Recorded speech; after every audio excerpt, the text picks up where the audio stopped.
Okay, so welcome to the last class, chapter 16, matching. Okay, so matching is a very cool chapter because it deals with basically a market that does not have prices and where goods are indivisible. So even if we study and spend a lot of time on divisible goods, actually, many markets in real world are of this type. So essentially discrete goods and no prices. And essentially, actually those markets are the ones we actually can do a little bit more design and market design and try to think a little bit more what to do there. And one key example is this famous paper by Gale and Shapley, 62. Please note the year in the 60s, right? So a lot of the gender, conscious language and so on didn't exist. So a lot of the language here is about, the 60s. So, is on them. A marriage problem, is just a particular example of a market. So we're not talking about describing a real market of matching, men and women. Is essentially, just two-sided matching where basically we have a triple where M is a finite set of men. Again, this is just label. W is a finite set of women. And then we have preferences. Preferences are here a profile of preferences. As you can see, this is the collection of all individual preferences indexed by the union of men and women. So now, here, the preferences of sub M denotes the preference relation of a man M over the set of women, union being alone or single. So remember here, the only options are basically being matched to the other side of the matching market. So M is matched to W, and then you can also remain single, so not being matched. So not being matched is also an option. One thing that is implicit in all this analysis that will simplify our analysis is to assume that people don't like to be alone, so they would like to be matched. Okay, so being single is the worst possible outcome. Okay, they rather be with someone in the other side than rather than to be alone. That's a simplifying assumption that will help us do this simpler. And the same thing with women. So the preference subscript W denotes the preference of women over men, union being single. And then you have that the symbol without the the little underline exactly means strict preferences, right? And now consider now a man M, index M. And then when we say W strictly prefer according to M to W prime means that man M prefers to women W, right, to W prime. So W is better for M than W prime. Now, basically, when we say that W is better than M, according to man M, basically subject M, means that the man M prefers W to remain single, and M better than W means that a woman W is unacceptable to man M. So exactly, this is a case where they prefer to be single, right, rather than to marry with this person. So now we're going to simplify things here and assuming that this thing cannot happen, right? So you rather be with someone on the other side of the matching market rather than alone. Now here we're also going to assume that all preferences are strict. So again, for simplification, we're not going to allow for ties. So the preferences are strict over the other side of the market. Now, so remember this is a market, so there has to be an allocation, right? So what is an allocation here is a matching. So a matching of a marriage problem is essentially is a function that maps the set of M union W to the set of M union W such that the following holds. First of all, U of M, if U of M, so the matching according what is assigned to men to subject M does not belong to W, then it must mean that you remain single, right? So this is a restriction we do for simplification. Mu of W, if does not belong to M, then it means that mu of W is equal to W. So again, the woman remains single. And then the important part of the matching market is the following, is that mu of M is equal to W, even only if mu of W is equal to M. So that means this is a matching, right? So two sides of the marriage market get matched. So M and W now are connected in this way. Mu of M is equal to W, and mu of W is equal to M. So everyone understands what is the outcome of this market, right? So essentially, the matching is an allocation, right? And then it tells you, to whom you are basically matched in the market. Okay. Now, if I say mu of I is equal to I, this represents that the agent I remains single. We know that, right? So this is a stage we're also dealing with the possibility of remaining single. In the end, right, that's not going to play a big role in what we're studying. So the important thing is going to be how to create a social algorithm to be able to create a matching that has some socially desirable attributes. So what will be a nice outcome to have in a matching market? Well, it will be nice if the matching is Pareto efficient. What is Pareto efficient?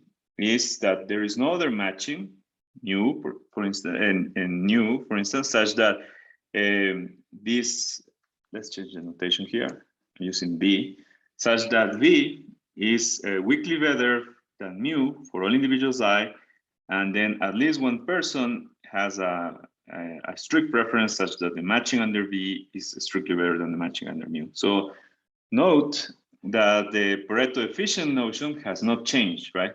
So we're saying that this is Pareto efficient if there is no other matching, right? Such that it is weakly preferred for everyone, and then at least one person strictly improves, okay? So one thing we like to have in a matching market is that it is Pareto efficient, okay? So nobody can improve, Now, there is going to be an additional thing we would like to have here in matchings, and it is that the matching is stable. So in order to understand what is an stable matching, we have to define the following. So a matching is blocked by an individual if the individual prefers to be single rather than to be with a person assigned to them according to the matching mu. A matching is individually rational if it is not blocked by an individual. So first of all, a matching, in order to not be blocked, has to be not ruled out by the individual. So the individual must not want to be single rather than to be matched according to mu. A matching mu, and this is more important than the previous one, is blocked by a pair of M and W if they both prefer each other to their partners under mu. So that means that W, according to M, is preferred strictly to the assignment to this man, mu M, right? And the same happens for woman W. M is strictly preferred according to W than the assigned partner according to the matching mu. Any questions here? So essentially this means, in simple words, right, that you create your matching, right? You assign some people in pairs, and then two people in the big group, M union W, they decide to come together and say, we don't want the matching you propose, we can be better together, okay? So you get out of the matching and you block it, okay? Do you understand? So essentially, what we're saying is that with this notion of blocking, now we can define the stability in the following way. A matching is stable if it is not blocked by an individual or a pair, okay? So everyone understands now. So we have essentially an allocation of a matching market, and now we have established two properties that are desirable, right? Pareto efficiency and stability. So let's stop there. Why would we like to have stability?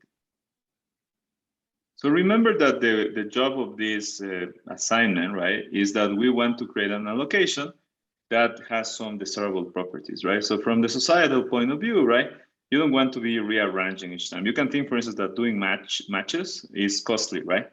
So you would like the matches to reach a social optimum. We already discussed the role of Pareto optimality, right?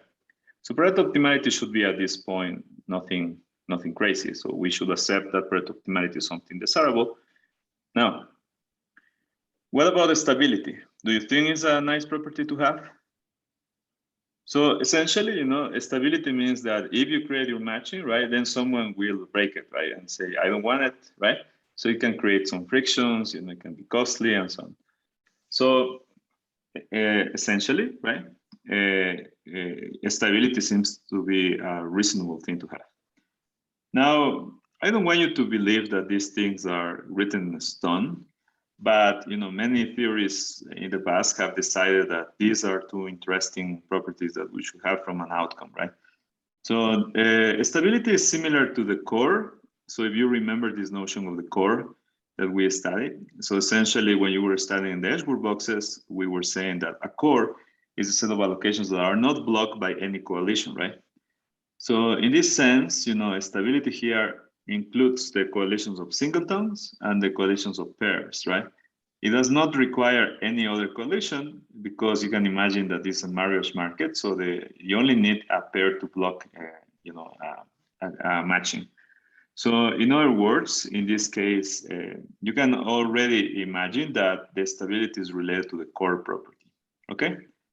Now, the first result we're going to impose now, that is actually very simple, and we're not going to do a proof for it, is that stability implies Pareto efficiency. So why is that? Essentially, because we have a matching, right? We know that stability requires that individually you cannot block it, and in couples you cannot block it, right? So in other words, there is no other allocation that if something is stable, there is no other allocation that can be better off for everyone, weakly better off for everyone, and strictly better off for someone, right? Because if that's the case, then that individual will block it individually, right? So in other words, stability implies Pareto efficiency. Now, once we have established this connection between stability and Pareto efficiency, now the next thing we want to do is the following. So say that you, for now, accept that you would like to have these two properties in this marriage market. Now, the next question is, you become an engineer, right? Remember that now, for instance, you are, the wise person in the village, right? And you are asked how to marry the people in the village, and you have to create an algorithm, right? A mechanism that allows people to get matched. What would you do? So, of course, you can see here in the note the man proposing the fair acceptance algorithm. We're going to study it. That's the Galen-Shapley thing. But it's not the only way, right? So who has ideas? So who has ideas about how to match, how to basically obtain a matching that has nice properties? Let's start even from something simpler. How will you match? You have a set of 10 men and 10 women, and then they have agreed that they want to be matched to the other side of the market. Let's simplify it even more. The option of being single is the worst for everyone, so nobody wants to be single. Now, can you tell me, guys, in which ways will you match them? Who has ideas? As a centralized social planner. But how? Tell me exactly what will you? Yeah, I don't know. Make them like write down a list, ranking the alternatives. No. And? So that's yeah. So say man number 1 says I like first woman 1, then 2, then 3, then 4, ... 10. Then what do you do with that? And then work in some algorithm so that. Yeah, but that's the question. Yeah. What do you do? Yeah, but remember, it's two-sided. This is the hard part, right? It's not just that, So both sides, they have preference over each other, and now somehow you have to match them, right? Okay, so find inspiration in real life. So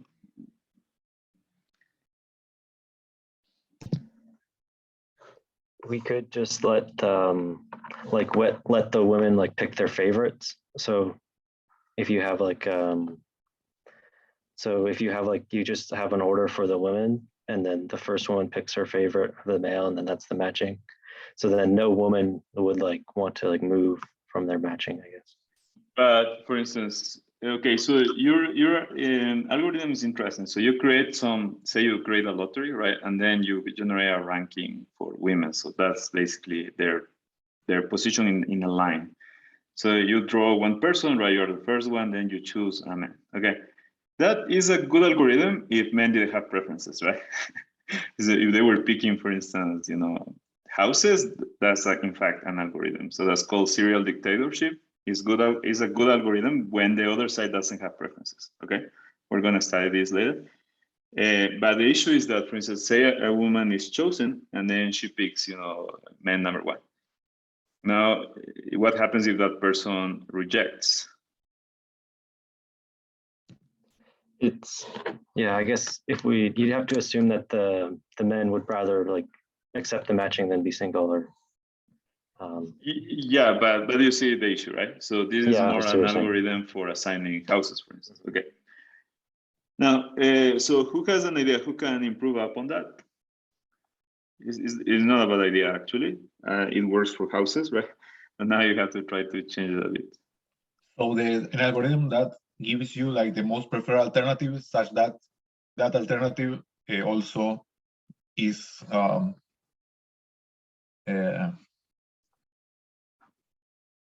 so for instance, for a man or for a woman, the most preferred man, such that she is the best ranked alternative as well for the man that didn't reject him. Okay, that's a good step, right? So basically you create this list of preferences and then you see if there is a match, right? So someone is listed as the first option as someone else, right? And then, so what happens, that's great. So if it happens, then you have one match. Now the issue is that you may have mismatches, right? Because you have someone that is so one woman, two women rank the same man as first, right? And then imagine, for instance, this man, right, ranks another woman, neither of the two, right, as the first one, right? So that can happen, and then you don't have a match. So then what do you do? Then move to the second alternatives for both women and see what happens there, and so on until you go to the bottom of the list. Yeah, but I think that's a better idea, but you're still missing somehow the fact that someone has to accept the matching, right? And then what happens if, okay, but I mean, these are interesting ideas. One thing, for instance, that, so you keep thinking, right? So if there is another idea, tell me, else we're gonna move to the Gale and Shapley. But I'm just asking you so you can see that this is not an easy problem, right? So you appreciate more the simplicity of it. But you can also, maybe you're lucky and you discover a new algorithm, which can happen. I don't know. Sorry, maybe we just need to remove. So if those are matched, if we have some pairs, we move them from the list completely, and then we asking to again run another round of ranking. Yeah, that's a better idea, Irina. So you keep getting closer to the thing, right? So for instance, you try to do something like Martin's idea or Ian's, and then exactly you start removing the people that are already matched, right?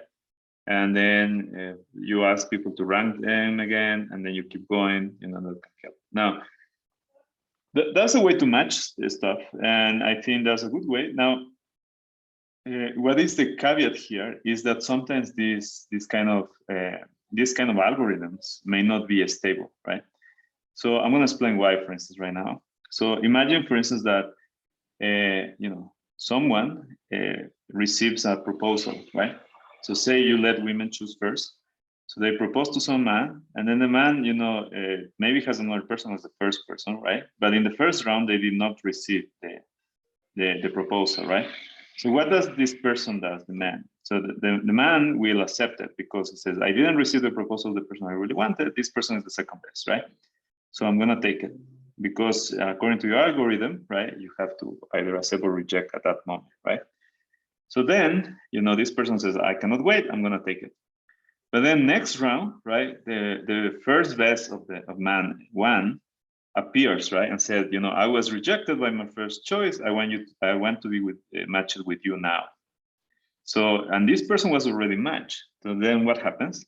So then, this person now wants out of the original matching, right? And now forms that blocking, right? So it's not stable, right? So the issue here seems to be stability, but you're getting closer to the solution. So what is the solution to this issue of, getting a better proposal after you have received your first proposal? Is to wait, right? And this is the key of the algorithm created by Gale and Shapley, right? So the idea is, of course, Galen Shapley did a men proposing the fair acceptance algorithm because of Western, I guess, some cultural things.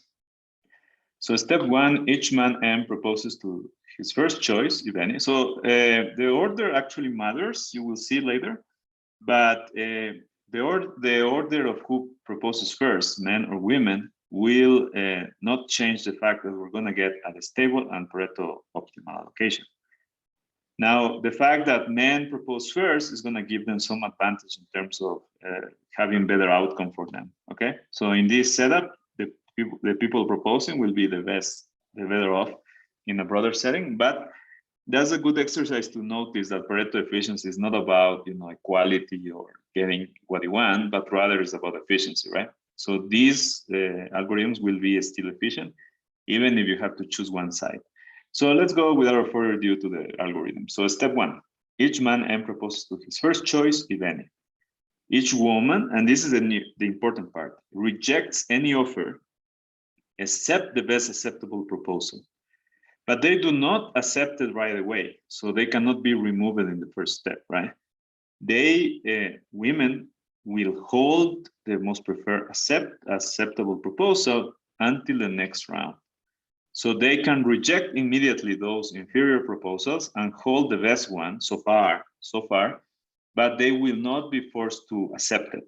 They will wait, okay? They will hold it, okay? Do you understand? This is the key of this algorithm. So then, at any step K, any man who was rejected at step K minus 1 makes a new proposal to his most preferred acceptable potential mate who has not yet rejected him. So, of course, if no acceptable choice remains, then he makes no proposals and remains single. Each woman then calls the most preferred acceptable proposal to date, so to the given step, and rejects the rest. The algorithm terminates when there are no more rejection. Each woman is matched with a man she has been holding in the last step. So essentially, women can wait and hold the best acceptable proposal till the very end, and only in the very last step they have to accept the proposal. So what can happen in this algorithm is the following. For instance, say woman 1 receives in the first step proposal of man number 1, and then receives of 2 and 3. She rejects 2 and 3 and then holds 1. But then she really liked man 4. So then man 4 proposes her at step 2 because man 4 was rejected by woman 2 in step 1. And then in step 2, woman 1 will reject 1 and then keep 4, still not accepting him, but holding the proposal, right? So what happened in this case is that in the second step, woman 1 improved the quality of the proposal, right? So if you wait, you're gonna get just improving proposals, right? In this algorithm, okay? Do you understand, guys? So this is the fix. This is the fix by Galen Shapley. So your ideas were good, right? And then, in fact, they could create a matching, right? And then sometimes by luck, you can get lucky and actually get a stable matching. But in general, it has this issue that you may get a proposal that is better than the one that you are actually matched in the algorithms you propose, right? And then you won out, right? And this happens actually, remember in jobs, many private sector jobs will do explosive offers. Have you received an explosive offer? Doesn't mean that you're gonna get a confetti box, right? No, it's not like that. It's actually that you get a day to decide, right? So you apply sometimes to tech jobs, especially startups, and they say, okay, we like you guys, we like you, but we don't want you to keep searching, okay? So we're gonna make you a proposal. It's a good job offer, but it only lasts 24 hours. Take it or leave it. That's called an explosive offer. So what they're pushing you basically is to be able to, settle down. So that's what job offers do, right? So that are explosive. They want you to settle down and then say you are not gonna aim for working for Google, Meta, or whatever, right? Just settle down for us, okay? So that's the idea, the issue that when you don't have the fair acceptance algorithm. Now imagine you could wait. So for instance, imagine you go to the market, right, of job offers, and then they give you different job offers and you only hold the one that is the most preferred one. And then essentially, right, you hold it until, the job season ends, and then you basically get out, right? with the best possible offer, right? So it's obviously a good algorithm. Now, why people don't do it in real life? Well, some people do it. In fact, the econ market works a little bit like that. So it's not a perfect, exactly implementation of the deferred acceptance algorithm, but it's very close. And it was closer when we were doing this live, right? When we did it in person, okay? So let me tell you my experience, for instance. So when I went to the market, right, essentially in 2015, 16, so we fly to San Francisco. That was where the annual meetings were held, good times before the pandemic. So essentially, all the people that were interviewing me, right, were gathered in hotels around, the business centers there in San Francisco. And then essentially, I have to literally run around hotels, interviewing, with different universities and private sector and so on. And then essentially, after that, they were doing offers. Well, they got me a flyout, and then they did offers, and then essentially, all of them coordinated such that you can hold the best offer so far, right? And essentially, that is the idea. And then more or less, the market ends at the same time, so you can essentially get with the best offer. Okay, so the job market in econ is created by humans, right? It's not a natural market. We designed it, and and then through sub agreements, without legal agreements, but people try to coordinate informally. They were able to create this very close implementation of the fair acceptance algorithm. So again, what I'm telling you is that many matching situations in real life, such as getting a job, in real life, do not have the deferred acceptance feature. However, the deferred acceptance feature is very important because this will give you a stability. So essentially, waiting allows the people receiving proposals to be weekly improving the proposals each time period it passes. And then when the season ends, essentially you end up with the most preferred proposal, okay? And then for the side of the proposing side, they allow you exactly to choose to try to match with the person you prefer the most. And then, essentially, if you are rejecting at some step, you can propose to the remaining people. So in that sense, you got that part right. So the proposing side, I think everyone kind of guessed correctly how it was going to work. The only thing that you were missing is the deferred nature of the acceptance part, okay? So that was the part that you were missing. Any questions about this algorithm? Any questions about the algorithm? So basically what we are saying now, if we are improving at every step, right? So it's a kind of, like you're saying, more efficient, because better choices, right? So more efficient choices and more stable, correct? So it's like exactly. That's a great, that's a good observation, Irina. In fact, the intuition I want you to get is that all of this is based on revealed preference, right? So imagine from the side of the proposing side, that's super easy to understand, right? Exactly when you let a man propose, right? They will propose to the most preferred alternative so far, right? Given the choices, right? So then, when they get rejected, right? Their choices keeps weekly contracting. So the choices of men gets smaller and smaller as time goes on, right? So they have to exactly pick the best alternative from their smaller and smaller set. So that's what's happening with men, okay? So what is happening for men is the feasibility is decreasing. For women in opposition, as they wait, the choice set is always increasing, right? So they can always get a better option weekly, okay? So this allows, right, for the men to pick the best alternative given the true physical set, right? And for women to get the best possible alternative as time goes, okay? So, and in the end, this converges, right? As the set of women expands and the set of men contracts, essentially they converge to a point where you get a stable matching. So that's the raw intuition. And then as you can see, by holding the proposal, women get to express the revealed preference, right? Because they get to reject everything that is inferior to the current proposal they hold, right? But they don't need to get out because they know that their choices has not been realized yet. So their choices is increasing, okay? So that's how you fix the side of the acceptance part, okay? By letting them wait. Now, this is the key theorem in Gale and Shapley. So remember that Shapley won a Nobel Prize. Gale, who was a mathematician and economist in Brown University, where I studied, of course, way before I went there. You know, he sadly died before, you know, he was able to get a Nobel Prize, but, you know, genius guy. They proved this very nice theorem. The man proposing the fair acceptance algorithm gives a stable matching for each average problem. Moreover, every man weakly prefers this matching to any other stable matching. So two parts to it. First, man proposing the fair acceptance algorithm gives a stable matching. So we know stability implies Pareto, right? So this social algorithm gives you something that is stable and Pareto. Okay, great. Now, there is a moreover part. The moreover part talks about kind of a ranking in terms of preferences of men. So this is not about efficiency. So this is not about Pareto efficiency.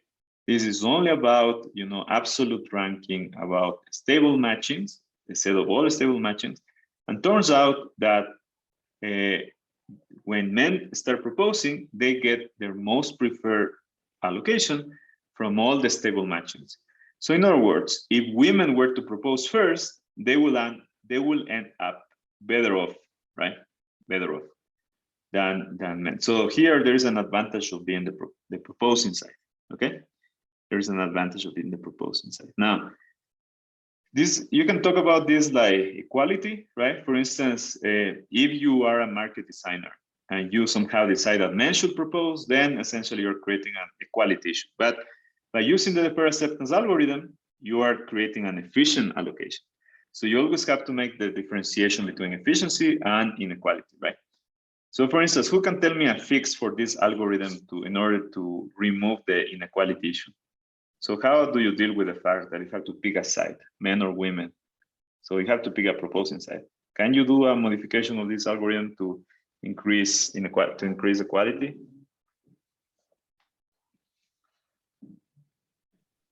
Can both sides propose at the same time?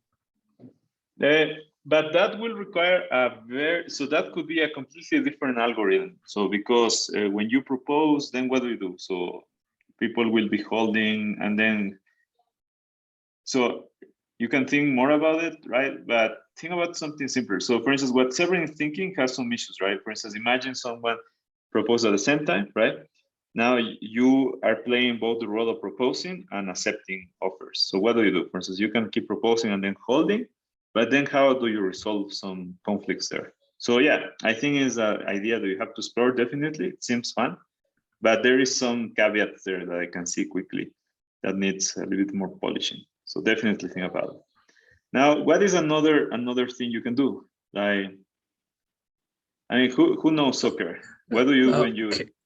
Okay. Can we give some probability that man first proposing or woman first proposing? Yes, exactly right. So you can flip a coin, right? And then, you know, with a fair coin, 50-50 probability, you can get exactly who gets to propose. So that's really cool because, you know, exactly you won a lottery, then you get together as stable match, right? But otherwise it's fair because what's fair, you know, what is more fair than for instance, having a flip of a coin, right? So exactly you get to decide who proposed first by flipping a coin. So, you know, this is a very common fix that we do for algorithms. So if there is a part we need to decide who goes first, flip a coin, right? Randomization is super fair.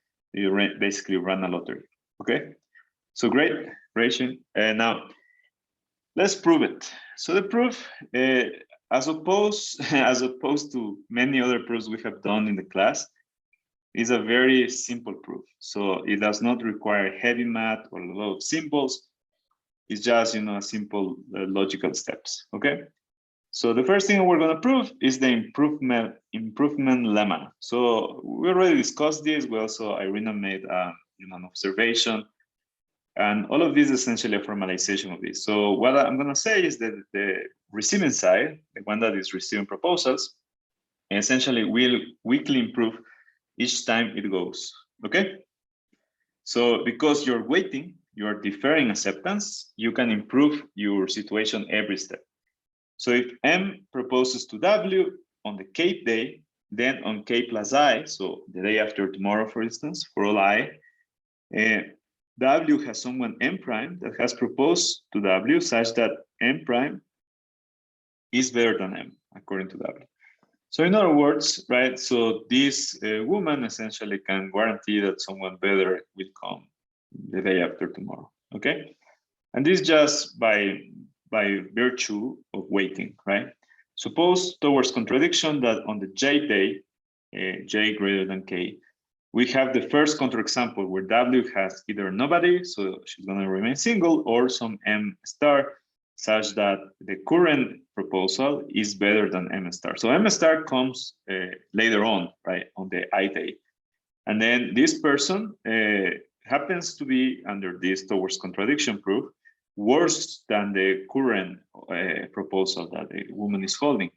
So then on the J minus 1 day, W has M prime that proposed to her and likes, basically likes this person. So M prime is better according to W to M. According to the algorithm, M prime still proposed to W on the J day, right? Since she holds his proposal the previous day. So W has the choice of at least one man on J day. Moreover, the best choice has to be at least as good as M prime. Then there is a M double prime that is weakly better than M prime, with indifference being exactly when M prime is equal to M double prime. Remember that these are a strict preference. According to the algorithm, she would choose it over M star. This contradicts the initial statement. So in other words, what this is saying in some sentences is that as time goes on, right, the only thing that can happen for women is that they can get a better proposal than before, right? And essentially what we did here, we're using, of course, properties of preferences and properties of the algorithm. So essentially we're using here transitivity, and we're using here the fact that each time the algorithm passes, more men are going to propose to the W. So now, the second lemma we're going to prove towards the proof of the theorem is that the algorithm terminates with a pairing. So in other words, here we're going to assume for simplicity that there is the same number of men and women. Suppose towards contradiction that there is a man M who is left unpaired. Okay, so remember that also to simplify this proof, we're going to assume that everyone wants to be single as the worst option. So suppose towards contradiction, there is a man M who is left unpaired at the end of the algorithm. He must have proposed to every single woman on his list. By the improvement lemma, each of these women thereafter has someone that has proposed to them. Thus, when the algorithm terminates, n women have n men proposing to them, not including M. So there must be at least n plus 1 contradiction. So in other words, right, so under the assumptions I have stated, that everyone was to be matched rather than single, then, essentially, if you assume someone is left unpaired, we basically prove that the conclusion is that there is n plus 1 man, contradicting our initial assumption that there is the same number of men and women, and this is equal to n, okay? Now, lemma, the matching is stable. So finally, we just want to prove the stable part. We want to prove that no man can be in a rough couple. So in other words, you will block the matching. So consider mu m equal to w, and suppose there is a w star according to men m that is better than w. We will prove that the matching for this other woman w star, according to her, is better than m. So in other words, if you're matched according to mu, you may would like to be with woman w star, but she does not want to be with you. So mu of w star, the matching of woman w star is better according to her than m. Okay, so she already rejected this person. So that m and w star cannot be in a rough couple. Since w star is better than w, then m already proposed to her, and then w star already rejected him for some other man, m prime. By the improvement lemma and transitivity, we have that mu of w star is weakly better than m prime, and this is strictly better than m for w star. does no man and can be involved in a rough couple, and the parent is stable. So the key about the fair acceptance and this step-by-step algorithm is that men get to propose to whoever they want first, but then they get rejected. And when they get rejected, they don't get, you know, to redo the proposal. They keep going, right?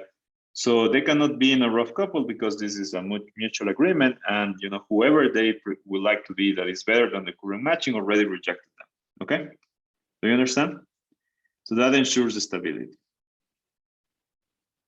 Any questions here?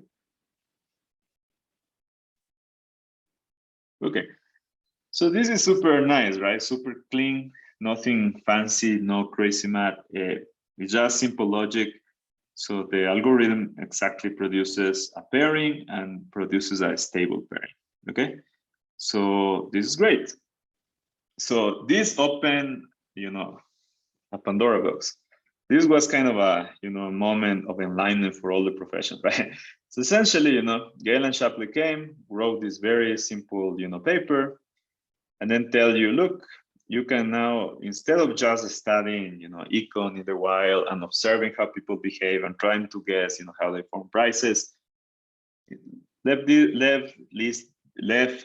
basically stop there, and now let's look at trying to design markets. Okay, so this is kind of fun, right? So instead of, you know, of trying to just study as observers, we can just become engineers and design our own markets. So, and we're using concepts that we have studied, right? Pareto optimality, stability, which is related to the core, but we're introducing a new thing, a social algorithm. What is the social algorithm doing here? The social algorithm here is doing the same thing as the price was doing in our previous study of general equilibrium. So what was the role of the price in the general equilibrium studies we did? The price was a coordination mechanism, right?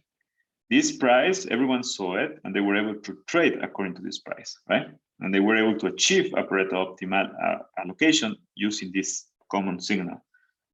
Now, in the matching market, right, can you use prices? Possibly, right? But this can be, you know, something that is, from a social point of view, you know, look down. So you may actually think of this as repugnant, right? Selling, you know, and buying, you know, brides is seen as something repugnant.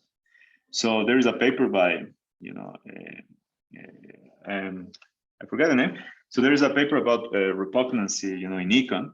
And then essentially, you know, they are talking about that some things, you know, cannot have a price. So society will reject it.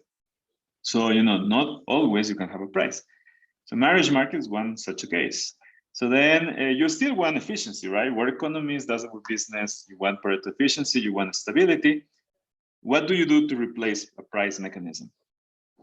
Well, here you have one option. This is called the, you know, the fair acceptance algorithm. Now I remember the name of the economist Al Roth from Stanford. So he essentially, you know, has this paper on repugnancy, right?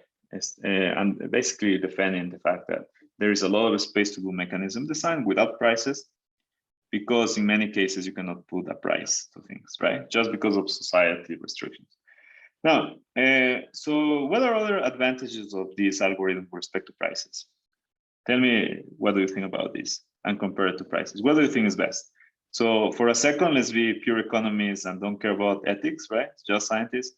So what do you think, what will be kind of a price mechanism for this market? Is it feasible? Do you think it will work? Who has an idea? This is a market, right? So you spend a lot of time studying markets. So what would you? You were thinking of a price mechanism. The problem here, the difference with respect to a regular market here is that the supply also has to prefer the demand. So in that sense, the price just doesn't work. Yeah, but for instance, imagine an Edgeworth box, right? And for instance, say you do endowments and everyone gets, you know, consumer one gets an apple, and consumer, so 2 apples, and consumer two gets an orange, right? And then basically, you know, have to trade.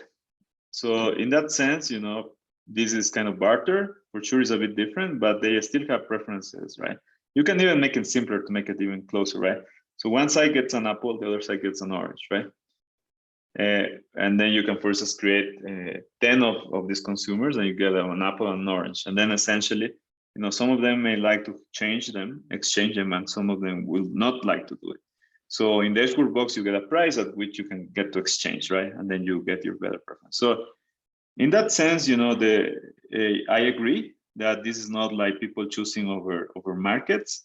So it's not a consumer problem for sure, over houses. So it's not a consumer problem for sure, but it's an exchange situation, right? So your endowment here, is essentially yourself, in this. You can imagine that each individual is assigned 1 unit of a physical good, right?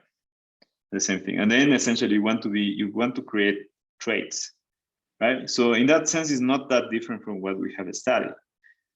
So yeah, I was wondering if you can imagine as a market analogous with prices, or what are the difficulties that will prevent you to do so. So essentially, I want you to understand why do we need a social algorithm in this situation. So we're economists, at least, until some point, we decided that everything can be solved with markets, right? And with prices. So what is missing here that does not allow us to do that?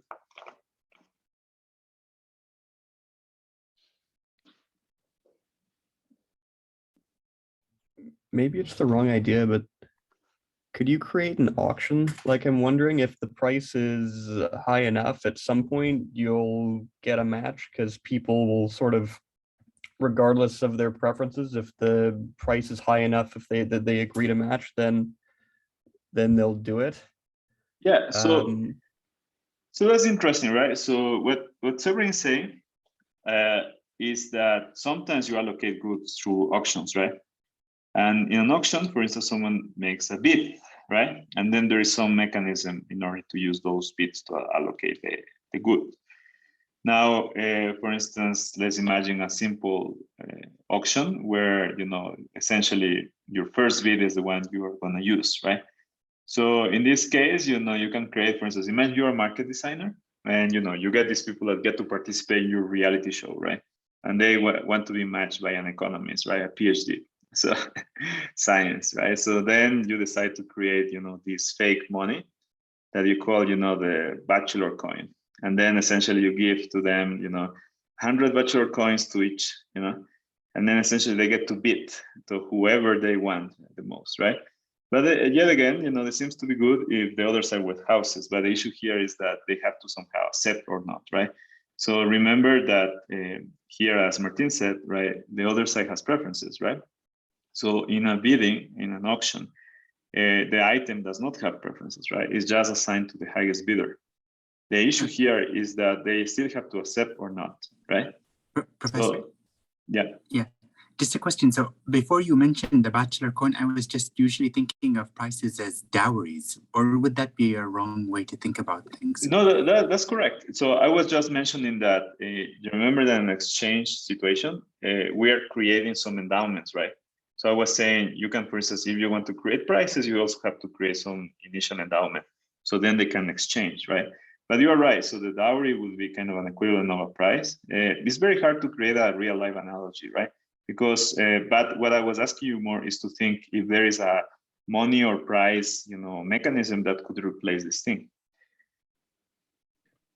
Is it similar, Victor, to a peer exchange with discrete choice? Would that be a framework? Okay. Yeah, that's a little bit closer. Yeah. Yeah.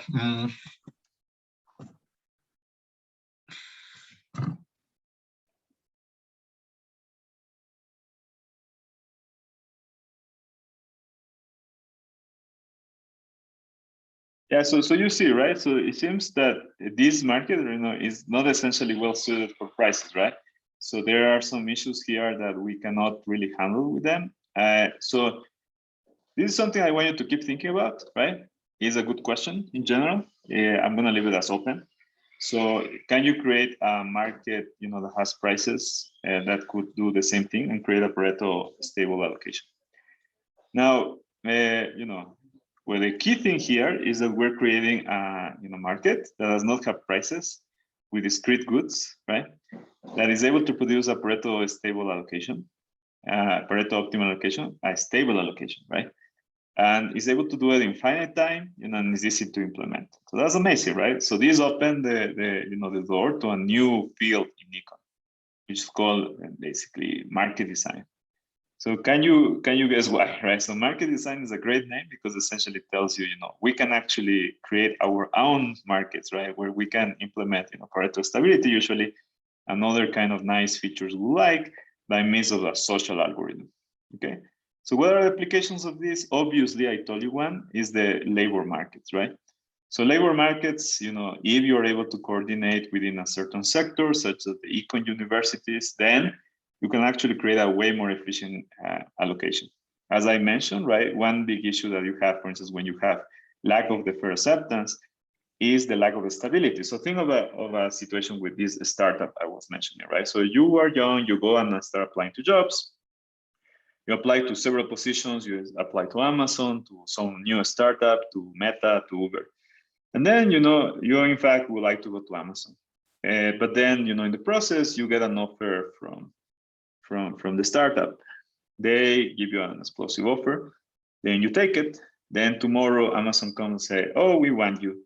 What do? A lot of people will quit the first job they already accepted or renege the offer, sometimes with legal consequences. And then, they will go to Amazon. Then what happens? This will sometimes destroy the search of the startup, right? So for instance, in many places, they only have one allocation, one spot. And then once this search fails because someone reneged their offer, because search is costly, it needs time from interviewing. Sometimes you fly out people to where the firm is. All of this can mean that this position will remain unfilled, right? So in other words, stability can be rather costly. So now, can, for instance, these firms coordinate to allow for the fair acceptance algorithm? Sometimes they can, right? For instance, in the econ job market, big firms such as Amazon, Meta, Uber, and others compete together with big universities in the centralized market, right? And essentially, we do something very similar to this, the fair acceptance algorithm, okay? But you can see why, there might be gains from this. But again, this is not a description of how real marriage markets work, okay? There is a branch of that, and then people study trying to model it using, structural models, how people get married. But then you have to add bells and whistles to make it more realistic, right? Here, this is just a description of an ideal market we have created from scratch. It does not represent or models any real market that I know of marriage, but we can create it. And sometimes it can actually look a little bit like some labor markets where people have been able to coordinate. And of course, it's great that economists were able to do it for their own market, okay? Now, in general, economists have a very low unemployment, rate. So PhD in economics actually have one of the lowest of the world. So of course, before the pandemic, it was close to 99%. And then essentially, that doesn't mean you're going to get, the job you wanted, right? The dream job. You're going to get a job, right? Like in this algorithm. And then, this algorithm essentially allows you to reduce these mismatch costs, okay? So, but I want you to basically appreciate the strength of these social algorithms, okay? So again, keep thinking, but you can see here that the social algorithm essentially replaces, and sometimes because you cannot do it with prices, but essentially does the same job as a price and is able to create a Pareto optimal allocation by allowing people to coordinate, okay? We are not forcing them to marry who we want, right? So in that sense, we just create an algorithm that allows them to still choose what they want and then still have free will, right? But we just guide them through a social algorithm. So that's the amazing thing about econ, right? We don't want to force anyone to do anything. We just help them to be more efficient, okay? So nobody wants to move away from this nice matching we have created. And hence you become the wise man of the village or women of the village, right? You will respect it. No, but I mean, this is a really cool stuff, right? So now let's do second part of the matching. This is a little bit simpler. It's very nice. It's called housing allocation and housing markets, okay? House allocation and housing markets. So in this case, here we could do this by means of prices, but sometimes we cannot, right? So someone is French here, has lived in France. So for instance, French in Paris have a lot of houses that belong to the city, to the government, and they cannot be sold, but they can be allocated through some mechanism, okay? Sometimes these mechanisms are actually designed by economists, by mathematicians, and we will see here a very special and simple case of the algorithms used in France, for instance, for allocating houses in real life. Now, why do French do this? Well, you know, French are a bit of a mix of capitalism with socialism, right? They believe, you know, in public housing. The city owns lots of houses. And how do you allocate them? A lot of these houses, they are on the main arrondissements, right? So very fancy ones. And then, you know, should we let the rich buy it because they have more money, right? Or should we allocate them in a more socially nice way? Maybe, you know, the second is a nice way. But now if you have, you know, 100 people applying to it, how do you do it? How do you assign the houses, right? So the house allocation problem by Hillen and Seckhauser in the 79 is a triple, right? Of agents, houses, which are the items we want to allocate, and then preferences of subjects over the items. And then for simplicity, we're going to assume that we have the same number of houses as individuals. And then the preferences are strict. The outcome of the house allocation problem is an assignment of houses to agents such that each agent receives a house. So what we want is that each agent receives a house and likes the house. So they don't want to, you know, move away from me. They don't want to do anything fancy. So house matching is a mapping mu from individuals to houses, such that mu is a one-to-one and onto. So it's an isomorphism. So it's a complete assignment of houses to individuals. Now, again, Pareto comes again. A matching mu, Pareto dominates another matching if it's weakly better off for everyone and is strictly better off for someone. A matching is Pareto efficient if it is not Pareto dominated by any other matching. A house allocation problem is simply a collective ownership economy where a number of houses shall be assigned to a number of agents. It is an economy where the grand coalition I owns the set of houses H, but no subset of I has any say over the house or over a set of houses. Now, so in order to understand this common ownership economy, we're going to do something interesting. We're going to create a private ownership economy. So in particular, we are going to create an initial endowment of houses. So a housing market, Shapley and Scarp, is a fourth tuple of individual houses preferences, and then this initial endowment of houses. So formally, housing market is a set of houses where you assign to each individual a house. Now, before going, I'm going to explain the core, and then we're going to stop there and ask you again questions. So what is the core of a housing market? Well, essentially, you know what is the core, right? But we're going to see it in this setup. So matching eta is individually rational if the allocation according to eta is better than the current house you have.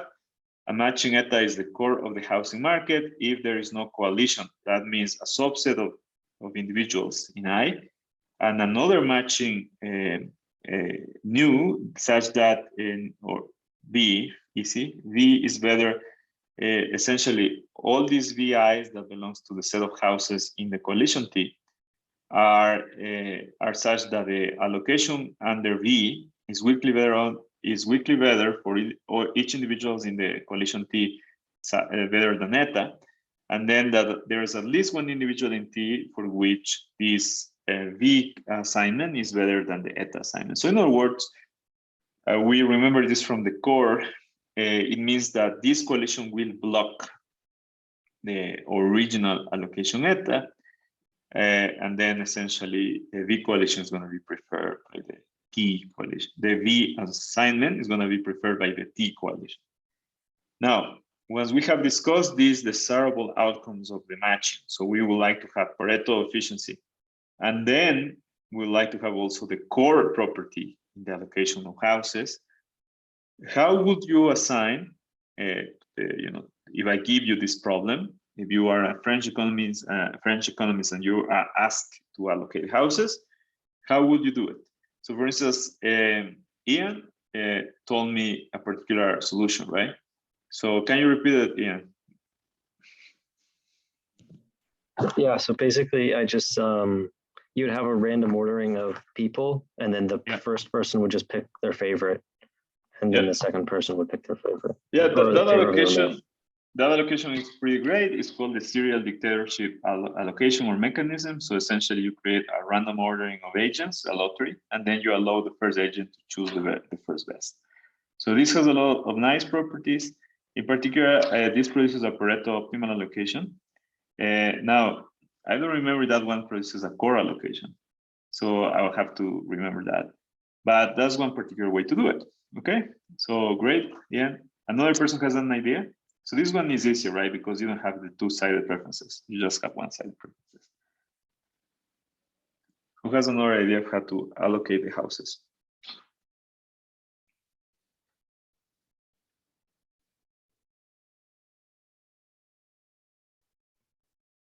You can just Remember, have yeah, a lottery ahead. is something dead simple. Just Yes, you have a random. lottery, random. Yeah, but remember that is a good first step. So you make it random, right? Then everyone ends up with a house. But what happens, for instance, if there are two individuals that, for instance, they prefer the houses to each other, right? Okay. You can do better. You can do better. Okay. They can do better. Yeah. Yeah. So remember that Sebren, that's an interesting thing, right? For instance, if you're a policymaker, right, a politician, something fair that you can do is a lottery. Okay, everyone agrees on that. But it's obvious as an economist that you're missing a key piece of information. People have preferences, right? So why not use them? Okay, so let them be expressed in some way, right? For instance, Ian's idea essentially combines the two, right? Because you do a lottery to assign, a ranking, who goes first. And after that, you allow people to use their preferences, right? So that in that sense, Ian's one is better. Now, let's see. So if anyone else has one idea, tell me now, else I'm going to move to Gail's idea. Okay, Gail's. So Gail's top trading cycles, TTC algorithm. Okay, so this one essentially says the following. So you start with a lottery. So you start with a random assignment of houses, right? This lottery has to be run, and then everyone is assigned a house. This house is the endowment, okay? Now, each agent points with a finger, right? Points to the owner of his favorite house. And since there is a finite number of agents, there is at least one cycle of basically of agents pointing to one another. For instance, right? So imagine right now that I point to Martin, right? Martin points to Sebren, Sebren points back to me. That is a cycle, right? That means we can have a mutually, beneficial trading. And then I essentially, because I was pointing to Martin, Martin gives his house to me, right? Martin wants Sebren's house, so he gets Sebren's house, and then Sebren gets my house, okay? And then essentially you produce this trade, and then we are out of the algorithm, right?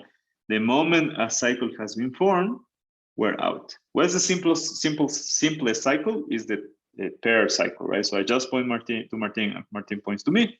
We're done, right? We're out. Now, the interesting thing here is you can form longer cycles. For instance, this triple cycle that I described. You can also have more than triple, right?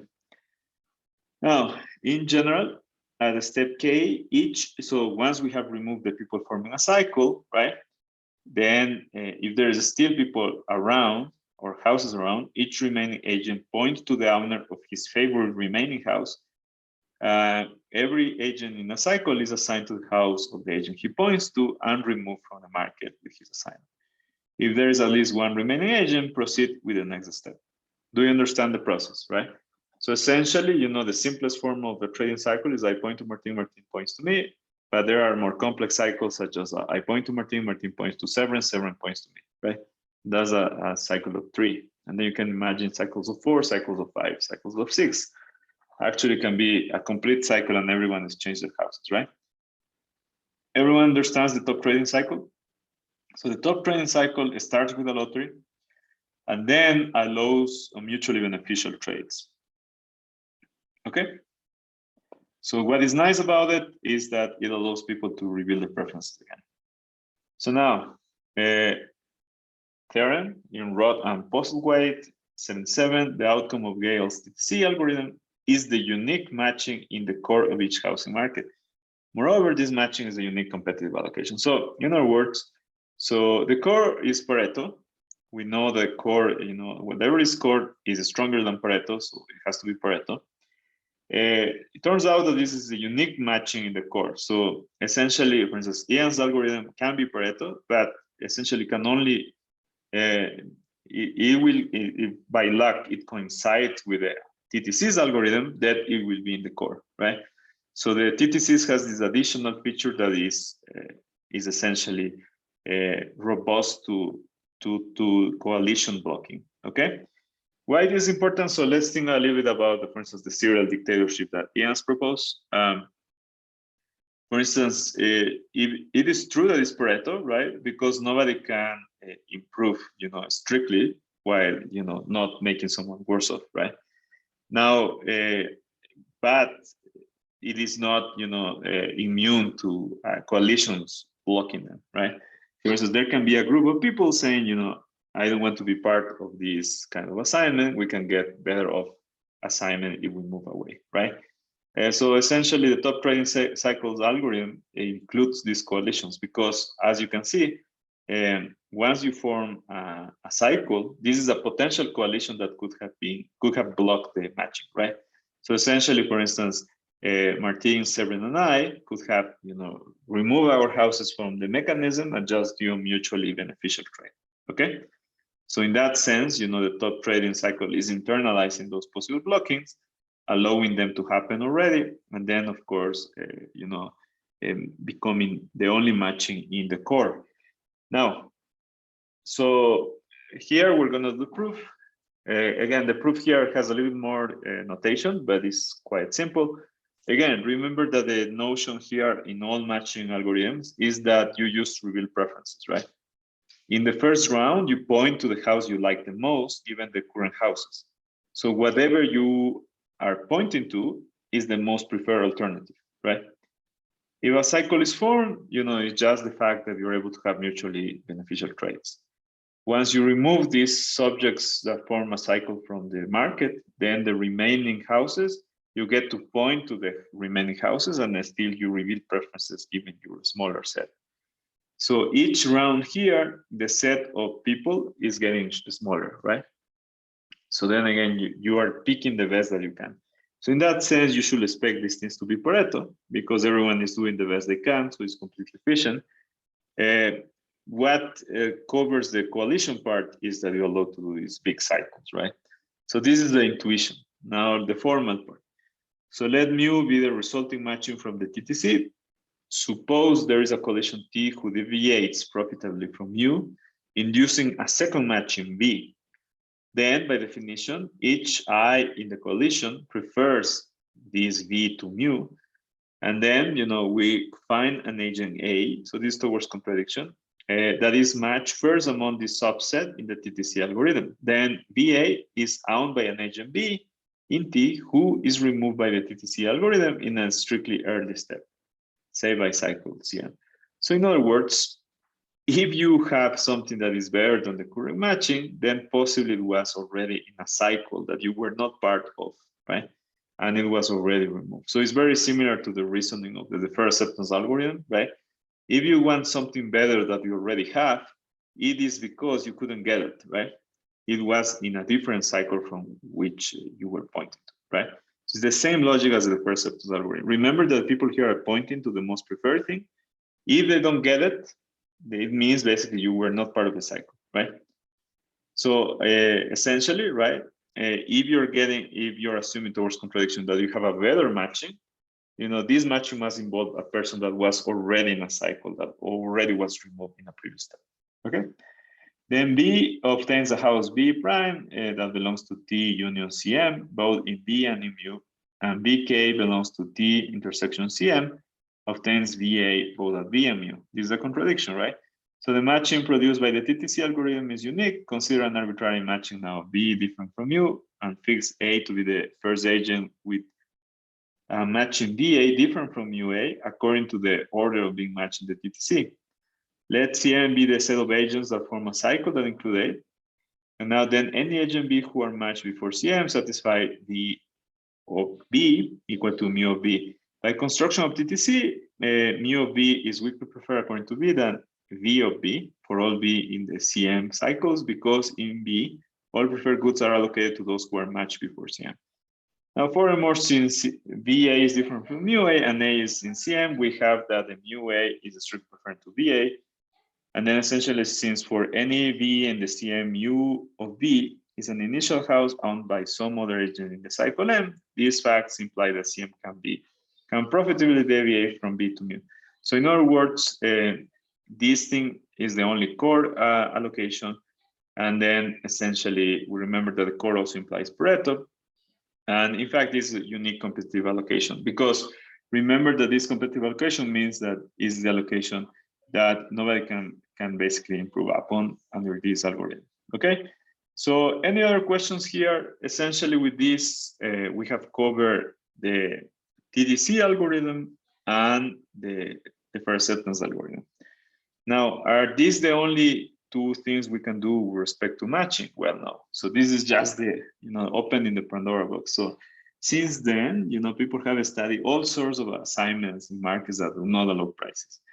Famous examples include, for instance, allocations of kidneys or exchange of kidneys. For instance, when people want to donate their kidneys to their family, sometimes they are not compatible, right? But you may have another family that has a kidney, right? That they also want to donate to their family, to a relative, but they are not compatible. However, happens that kidney A and kidney B, can be exchanged, such that A goes to the relative of B, and the B's relative's kidney goes to A's patient. So that's a mutually beneficial trade, with two kidneys. You can also have longer trades. So TTC can be used, for instance, for kidneys. You can have also, to think about how to allocate slots on a particular school, right? So many US schools, you have to assign, top schools positions, to candidates. And then you would like to also do this assignment without using prices, because it's a public thing. So there are many things under which we can assign things that are scarce, right? You can think, for instance, in Canada, right? We have many things that are public and we have to assign, right? For instance, physicians use triage, right?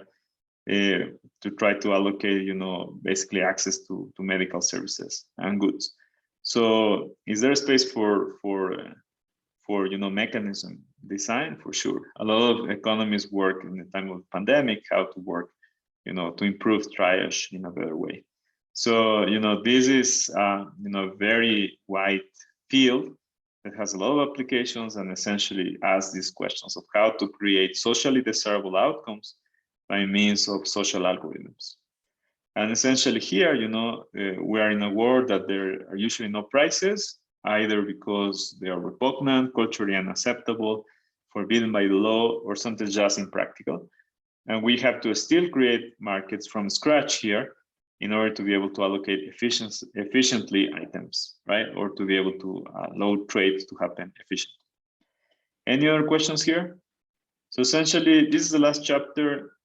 What would you expect from this is a problem set, regarding the matching part. And then, this will go in the exam. It's not hard to understand, but you just have to be very clear about the concepts. So Pareto optimality, what are the algorithms, understand them clearly. And then essentially, that's the last part I want to show. I want to highlight that economists not necessarily are only describing the world, but also you can also become designers, right? So become basically engineers and try to help society to allocate items in a good way, right? By using some socially desirable, algorithm. Okay, so I'm going to stop recording here and then you can ask me questions.